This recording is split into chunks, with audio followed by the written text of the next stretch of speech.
Hong Mia Flash News សូមស្វាគមន៍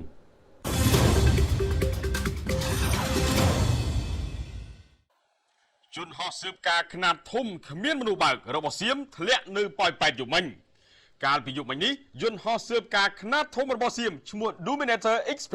ដែលបានធ្លាក់នៅប៉ោយប៉ែតនោះត្រូវបានគេសន្និដ្ឋានថាមានតម្លៃជិត$20 លានអាមេរិក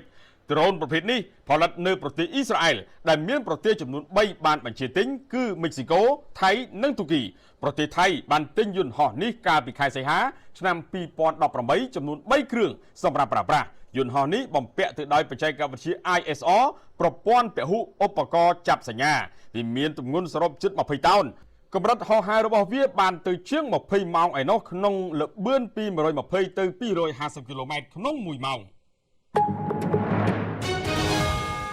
នៅច្រកថ្មដាខេត្តពោធិ៍សាត់ F16 របស់សៀមទម្លាក់ទាំងព្រឹកព្រលឹមនៅវេលាម៉ោង 4:30 នាទីទៀបភ្លឺថ្ងៃទី19ខែធ្នូឆ្នាំ2025នេះគ្រាប់កាំភ្លើងផ្លោងនឹង F16 របស់ទាហានសៀមបានទម្លាក់ទាំងព្រឹកព្រលឹមរហូតមកដល់ម៉ោង 12 ថ្ងៃត្រង់នេះសម្លេងគ្រាប់កាំភ្លើងនៅលឺស្នូមួយដោយឡែកនៅភូមិជោគជ័យនិងព្រៃច័ន្ទសម្លេងផ្ទុះចាប់ផ្ដើមលឺចាប់ពីម៉ោង 10 ព្រឹករីឯនៅបឹងត្រគួនចាប់ផ្ដើមលឺសម្លេងតាំងពីម៉ោង 4 ទៀបភ្លឺនៅឯតាមាន់និងតាក្របីឯនេះវិញសម្លេងគ្រាប់ផ្លោងចាប់ផ្ដើមលឺសូរតាំងពីម៉ោង 4 ទៀបភ្លឺដែរចំពោះខេត្តព្រះវិហារសម្លេងផ្ទុះលឺសូរមួយដូច្នេះសម្រាប់ថ្ងៃនេះសមរភូមិជួរមុខទាំងអស់នៅបន្តផ្ទុះតែមិនទាន់ខ្លាំងដោយកាលពីថ្ងៃម្សិលមិញទីក្រុងប៉េកាំងបញ្ជាក់ថាកម្ពុជាថៃបង្ហាញឆន្ទៈចង់ឈប់បាញ់ក្រោយសន្ទនាជាមួយលោកវ៉ាងយីបន្ទាប់ពីអ្នកការទូតជើងចាស់ដ៏ល្បីរបស់ចិនគឺលោកវ៉ាងយីបានជួបសន្ទនាតាមទូរស័ព្ទដាច់ដោយឡែកជាមួយនឹងរដ្ឋមន្ត្រីការបរទេសកម្ពុជា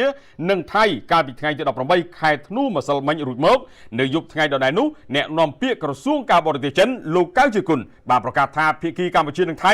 មានឆន្ទៈចង់បញ្ចប់ចំនួនតាមរយៈតុចរចាលោកវ៉ាងយីបានបញ្ជាក់ប្រាប់ភាគីទាំងពីរថាចិនប្រកាន់ជំហរយុត្តិធម៌និងអព្យាក្រឹតហើយគាំទ្រយ៉ាងពេញទំហឹងដល់កិច្ចខិតខំប្រឹងប្រែងសម្របសម្រួលរបស់អាស៊ានដែលបានធ្វើកន្លងមកដើម្បីជួយដល់ដំណើរការនេះឲ្យរលូនក្រសួងការបរទេសចិនបានបញ្ជូនបេសកជនពិសេសទទួលបន្ទុកកិច្ចការអាស៊ីឲ្យទៅបំពេញបេសកកម្មការទូតនៅកម្ពុជានិងថៃរួចហើយយោធាសៀមបង្ហាញទង្វើកាន់តែអាក្រក់ចាក់ថ្នាំឲ្យឆ្កែស្ងួតហើយលែងមកសមរភូមិប្រយុទ្ធ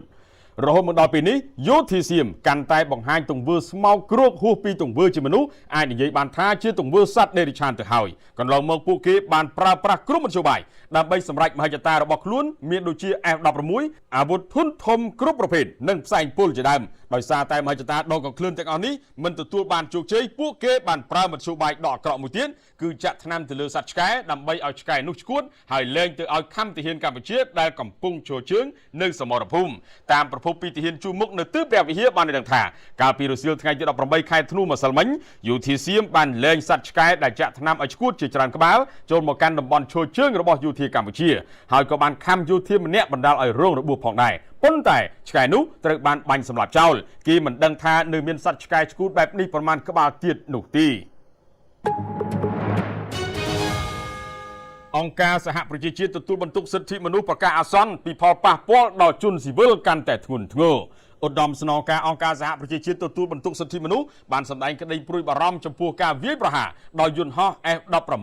ដ្រូននិងអាវុធធុនប្រឡាយនៅជុំវិញតំបន់មានជនស៊ីវិលបើតាមសេចក្តីថ្លែងការណ៍របស់គណៈកម្មាធិការនេះចេញផ្សាយថាលោក Volker Turk ឧត្តមស្នងការ OHCHR បានអំពាវនាវឲ្យភាគីទាំងពីរបញ្ឈប់ការវាយប្រយុទ្ធគ្នាជាបន្ទាន់ហើយវិលមករកកិច្ចសន្ទនាវិញស្របតាមកិច្ចព្រមព្រៀងសន្តិភាពកូឡាឡាំពួរដែលមានកន្លងមកលោកថាតាមច្បាប់មនុស្សធម៌អន្តរជាតិការការពារប្រជាជនស៊ីវិលនិងហេដ្ឋារចនាសម្ព័ន្ធស៊ីវិលគឺជាការចាំបាច់បំផុតត្រូវតែគោរពសូមអរគុណចំពោះការគាំទ្រហងមាសព័ត៌មាន Flash News